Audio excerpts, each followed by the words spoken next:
Good morning to you. It is a Thursday, May the 13th. We're live and you're watching Up to the Minute. I'm Todd Duplantis. Thanks for being here. We've got your HCC news and information for the next half hour. You know the drill. It's a beautiful day outside. If you haven't stepped out, a little cool, a little crisp. Certainly a big difference from earlier this week. Brittany, have you noticed the difference outside, or are you just holed up for the day and not going out at all? Now, you know I can't do that. I've got a dog, so I've got to. You have to get outside. I have to take her out. No, I've really been enjoying the weather the last couple of days. It's been very pleasant, of course, like you said, cool and crisp. And yeah, it's something I very much appreciate during the month of May. Well, that's good. Yeah, I mean, we'll take this anytime you can get it. It'd be nice to keep this up for the summer, but we know it's just temporary. Yeah, exactly. I'll take this over what happened in February, with the snow apocalypse. So that was a whole other level right there. No, but this weather's been great. But before we really get into today's show, Todd, I do want to remind everyone to follow us on Facebook, Twitter, Instagram, LinkedIn, as well as subscribe to our YouTube channel. And don't forget to hit that notification bell. Leave us a comment and a like on our videos. That would be really awesome.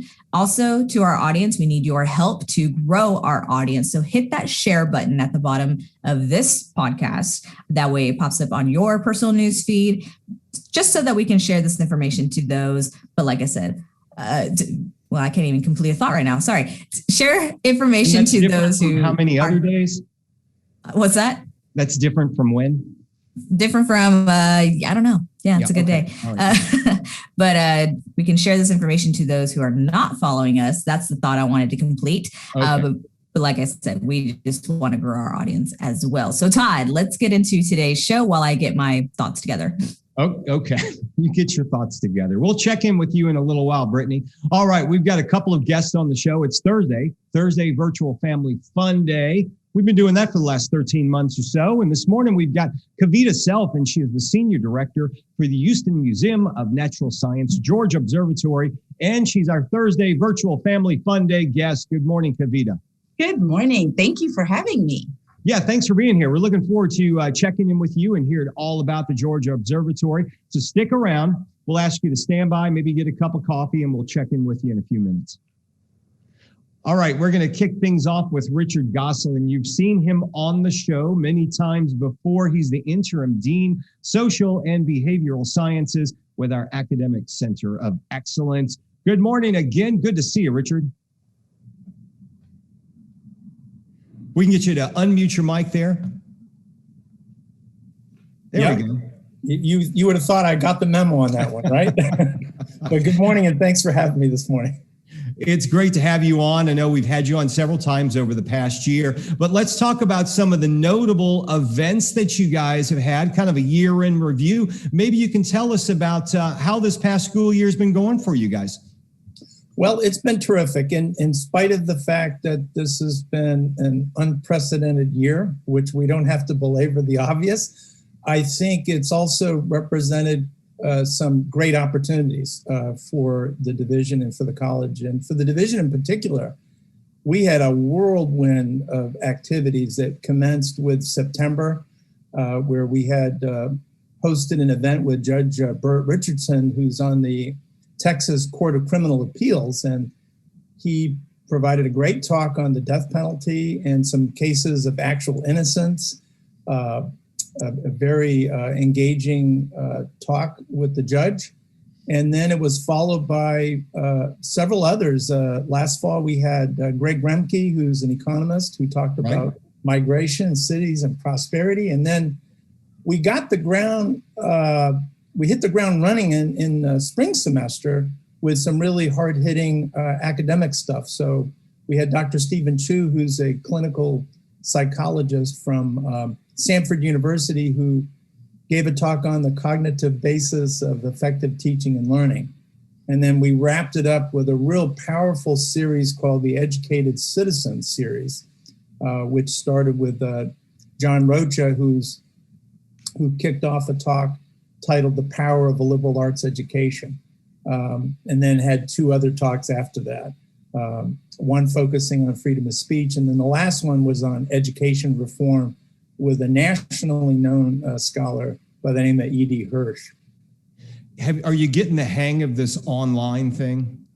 I think we are. I think we are. You were one of the first to really get our faculty involved, and you started the faculty lounge where faculty to learn about the Canvas tool and how to start teaching online. Are you feeling? Obviously, you're feeling more comfortable with it. What about your colleagues, the faculty? I mean, we're going to be returning to campuses soon, but do you think this is going to play a role on how we do things in the future? Yeah, I think this is definitely not going to go away. Although we are going to have to strike a happy medium, I hope, because the fact that these meetings are a little bit too easy to set up means that a lot of us are suffering from a little bit of meeting fatigue. So Microsoft Teams is a powerful tool, Zoom as well, which we're using right now for this interview.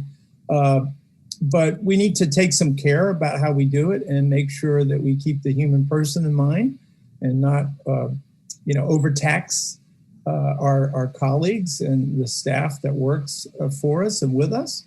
But I think we'll be able to do that. And already, I think the summer might give us an opportunity to kind of transition to a less intense kind of environment as we return to campus in our live classrooms. Right. Which would be a welcome relief to this.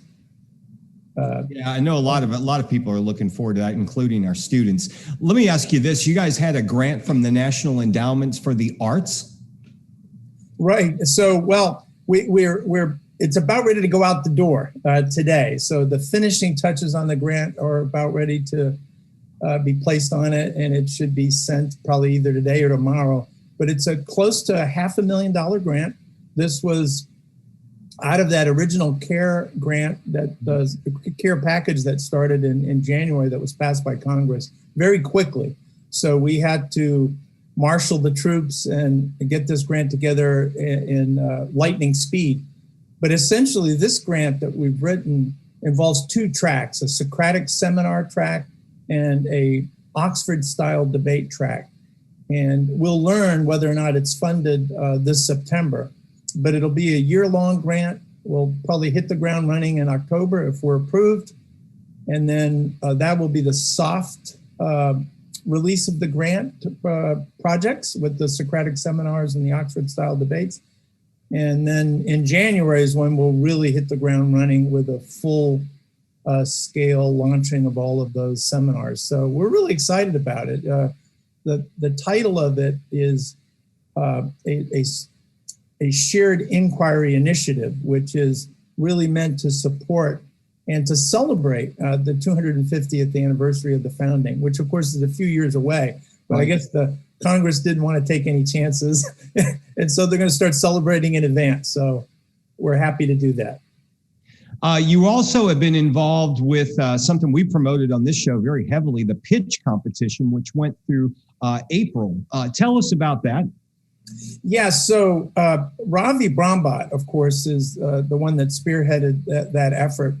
And, he basically enlisted my help to see what I could do in terms of trying to recruit faculty to be of assistance to students. And so for the first time ever, we were able to assemble a pretty impressive team of a couple of dozen faculty who agreed to serve as mentors to students.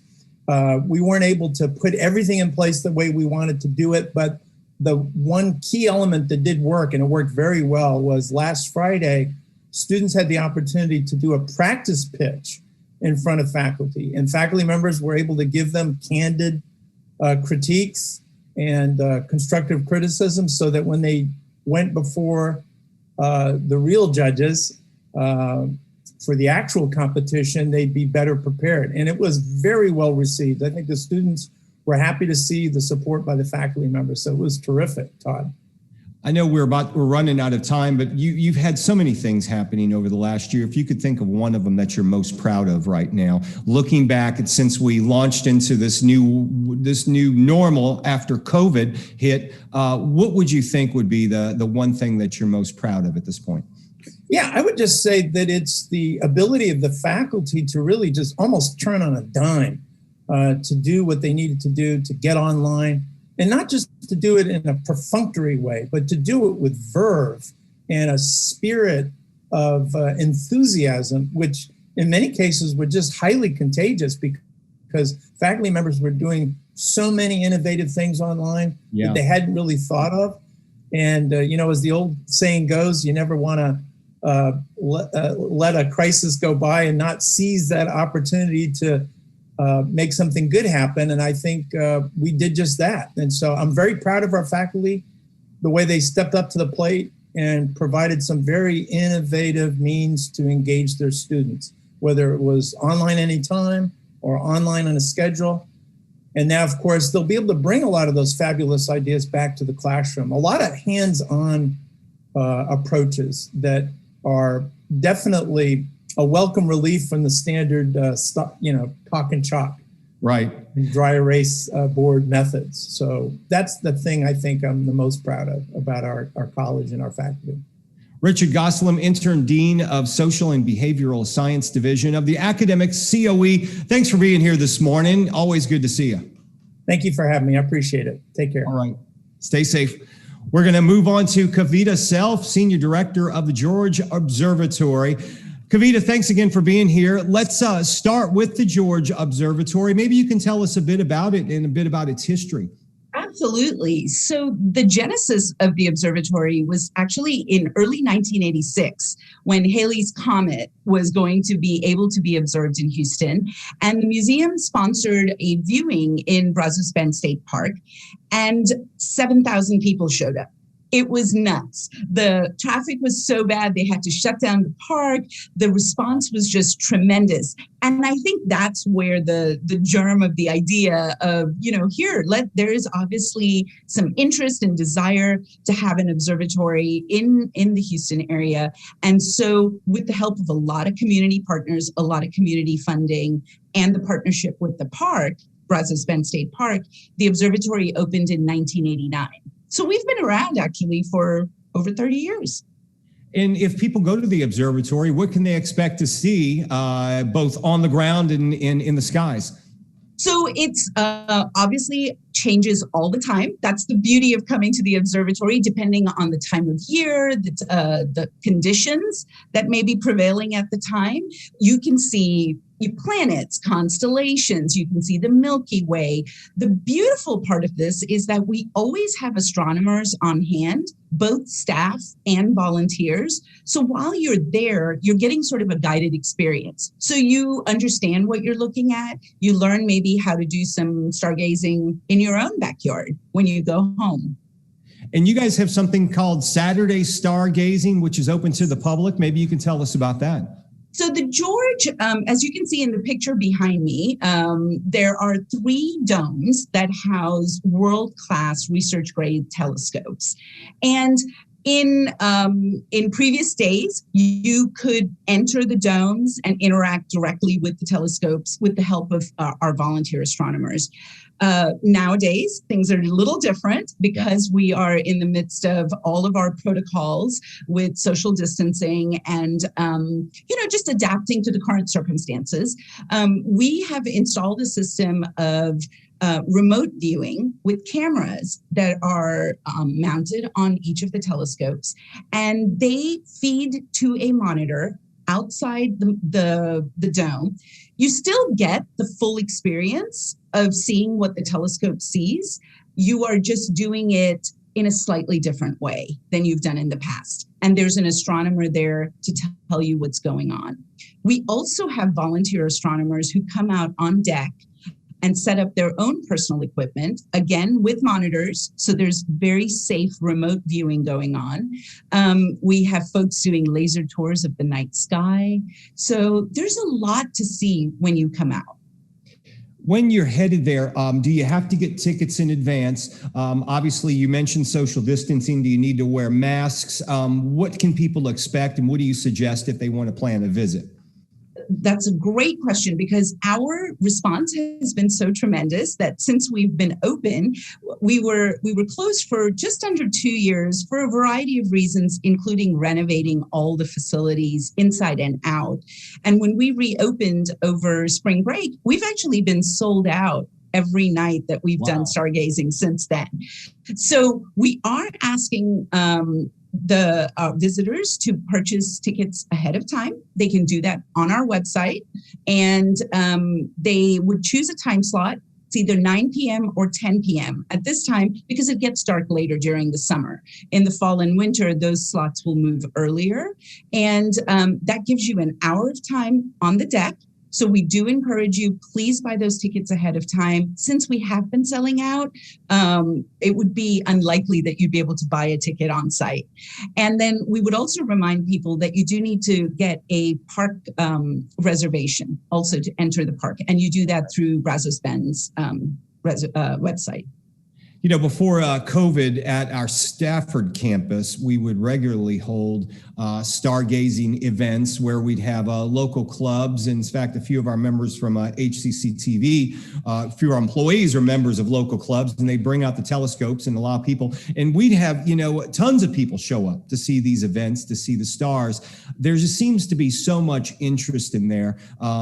Do you involve the local clubs with your operations, the local astronomy clubs?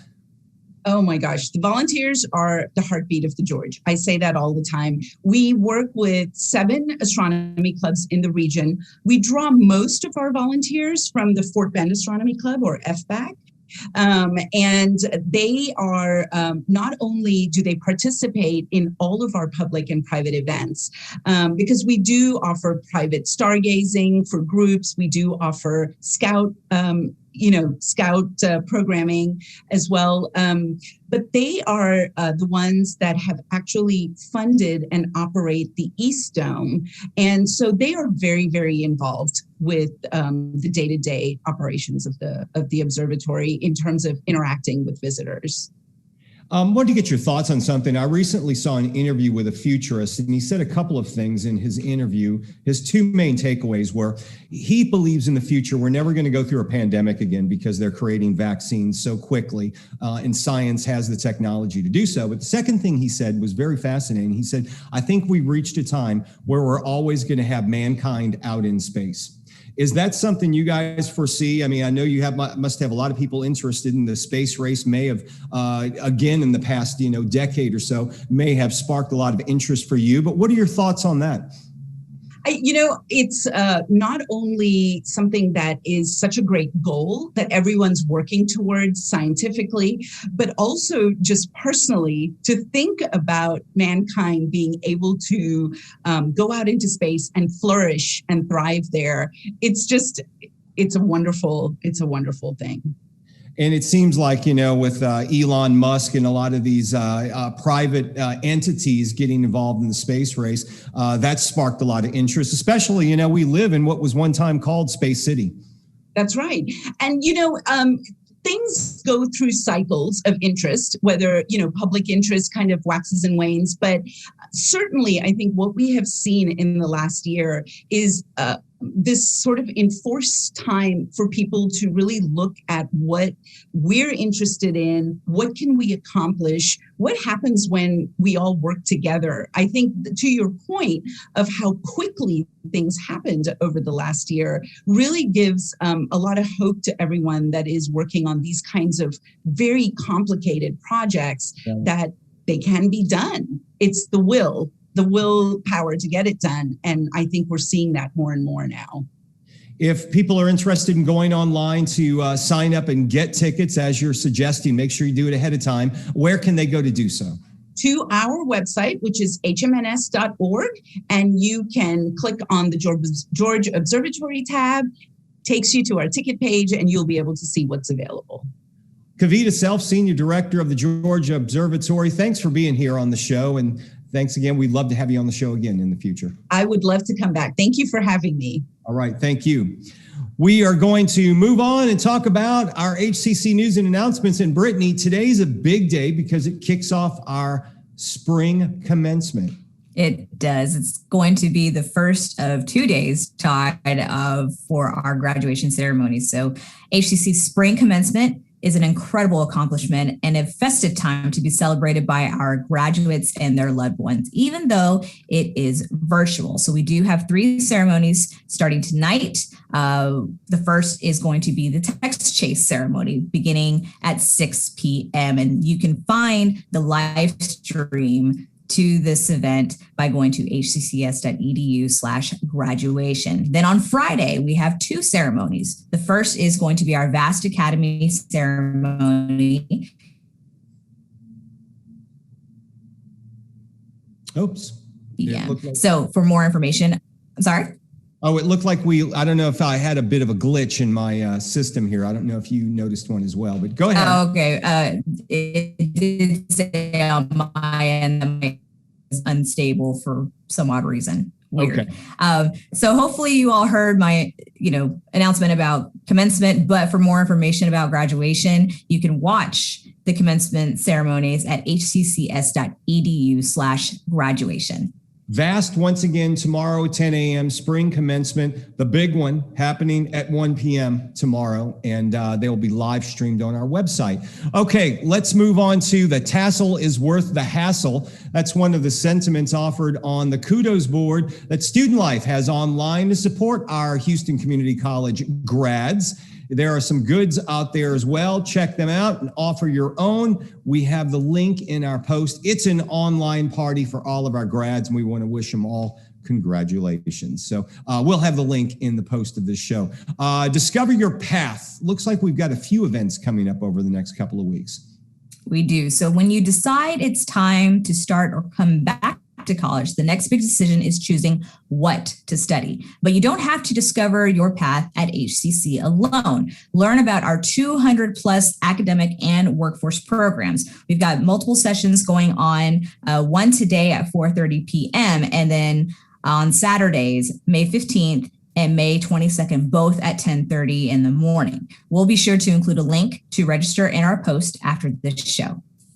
Gallery without walls. We've been doing things different during this whole times of COVID, and we're displaying a lot of our students' works online through social media. Student artists and from all HCC colleges are showing what they've created this semester on Instagram again. Since campus art galleries are still closed, we want to get the work out there. The non-juried exhibition features studio classes throughout our whole entire system. Check them out on Instagram now. You can find them at HCC_visual_arts. We'll have that handle in the social media post for this show. And, as we've been mentioning really for months, it's a very important topic, Brittany, but food insecurity is a real thing. And we've teamed up with the food bank again to help out the HCC community. That's right. And the Houston Food Bank Community Health Market trailers will be at multiple HCC campuses. This is open to all HCC community members who can sign up to receive free groceries. You can just pick the campus, the date, and the time you would like to pick up your groceries. You can email hcc.cares@hccs.edu, and we'll be sure to include that email in the post after the show. Okay, you looking to go to school this summer or in the fall, you need to register now. Make sure you get it taken care of to get the classes that you want.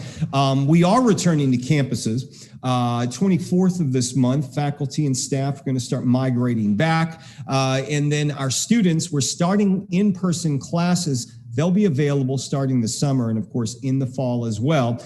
You can register now for them. Now, the thing to keep in mind, Brittany, with the in-person classes is I'm sure you remember, if you want to get a class at a certain time, those classes are very limited, especially now since they're going to be very small.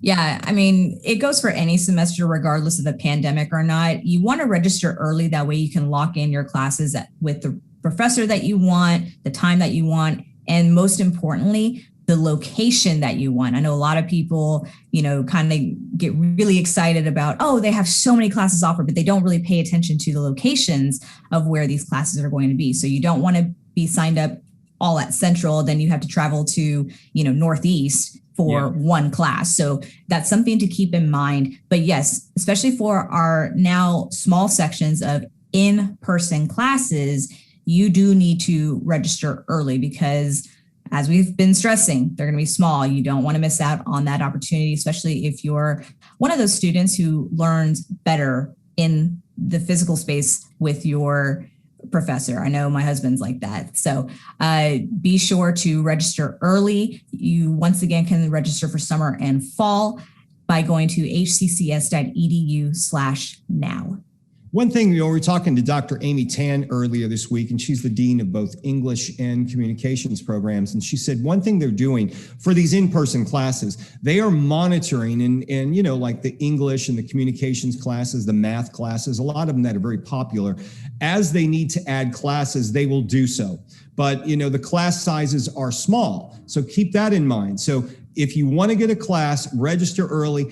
And you also have more, since you're registering early, you have more time to pay it off. If you do need to take the payment plan, you also can have a lot of time to get financial aid, scholarships, all those things. But register today when you get a chance. Check out the page, hccs.edu/now. Okay, you're not here tomorrow, but Frank is. And we've got a couple of special guests. That's right, y'all do. So we've been talking about this for months. Our fast track training. So HCC has a list of training programs that can get you in and out and into a high demand job. Yes, a high demand job. And if you qualify, those courses could actually be free. So we will have the guy to tell you all about it. And that is Dr. Michael Webster, Associate Vice Chancellor of Workforce Instruction. So he'll be here to talk about all things fast track training. And it's Film Friday. That's right. We finally made it to Friday, and we'll continue our observance of Asian American Pacific Islander Heritage Month with a visit from Jade Go. She was an actress on Steven Spielberg's The Last Emperor and the first Asian model to be hired by Esprit Fashion Ads. Wow, that's a get. All right, she's going to be on the show tomorrow. So we'll have a great show tomorrow, and we look forward to seeing you then. Brittany, have a good weekend. Oh, I intend to, Todd. Y'all have a great show tomorrow, and we will see everyone else, hopefully, at 10 a.m. for Up to the Minute.